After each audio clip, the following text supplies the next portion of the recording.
Welcome back. We're looking at gene therapy. What gene therapy is all about is replacing or supplementing a faulty gene in a cell with versions of the gene that are healthy and normal. Because remember, you could have some kind of genetic disorder.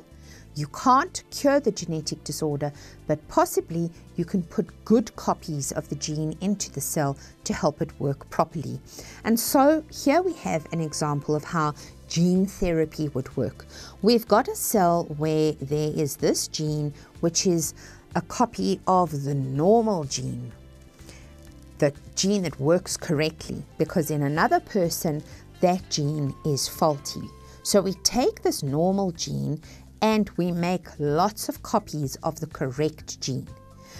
And we need to now take these lots of copies of the correct gene and we need to get it into the target cells that have this problematic gene so that they can now produce the correct protein.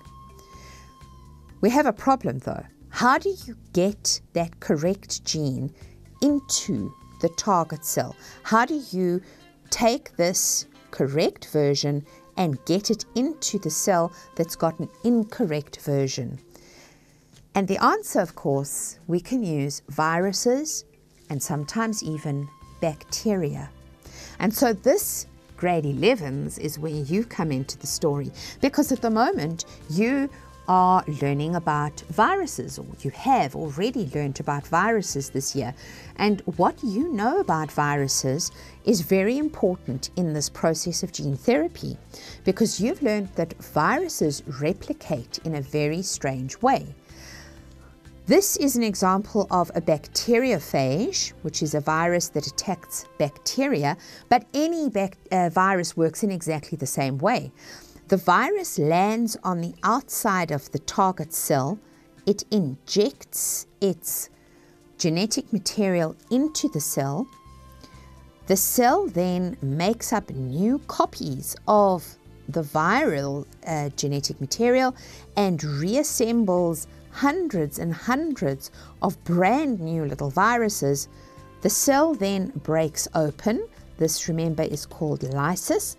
Breaks open, bursts open, and of course it dies in the process and liberates all of these thousands of brand new viruses which can infect other cells. Now, in the process of viral replication, we can spot a way of getting our healthy DNA into another cell. Remember that this was what our problem was. How do we get these genes into our healthy cell?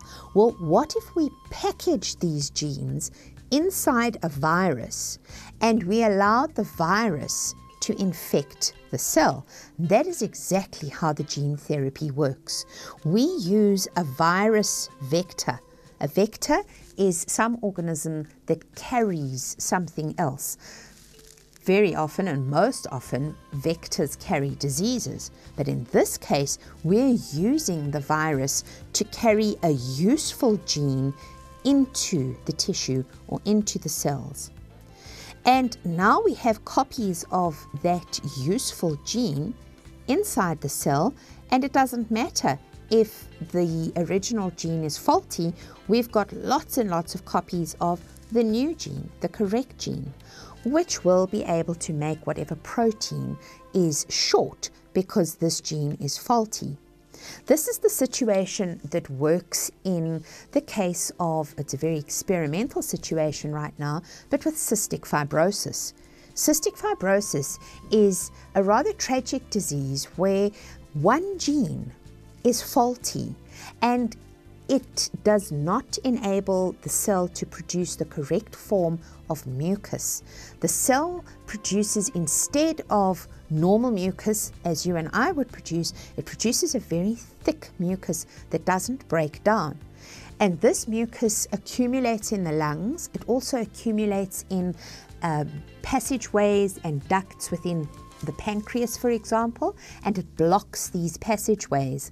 And the sufferer with cystic fibrosis eventually all of the pancreas might break down, the person may develop diabetes as a result, their lungs cannot process this very thick mucus, and they will eventually die. And what happens is we've discovered ways of putting a viral vector into a spray, very much like an asthma spray. And the person with cystic fibrosis inhales these viruses that are carrying the little new, improved, normal gene. The viruses do not harm the person at all. In fact, the organism's immune system actually destroys the virus once it's inside the cell. They're not harmful viruses, but what they've done is they've carried the healthy, functioning gene into the sick, unhealthy tissue, and that new gene will then function in order to produce the protein that it is supposed to produce. And I think that's quite it's quite an interesting way of getting a new healthy gene into a cell where the gene is not healthy at all. Bacteria can also be used not so much in gene therapy, but in genetic engineering. And we're going to look at genetic engineering after the break. But grade 11s, you are studying bacteria possibly at the moment, and this is what we're very interested in. Inside the bacteria, there is the nuclear material, and then there is this little thing called a plasmid, which is a little circular piece of DNA. And that plasmid we can use for genetic engineering. And when we come back after the break, we're going to look at how the bacterial cell can be used in the process of genetic engineering. So I'll see you after the break.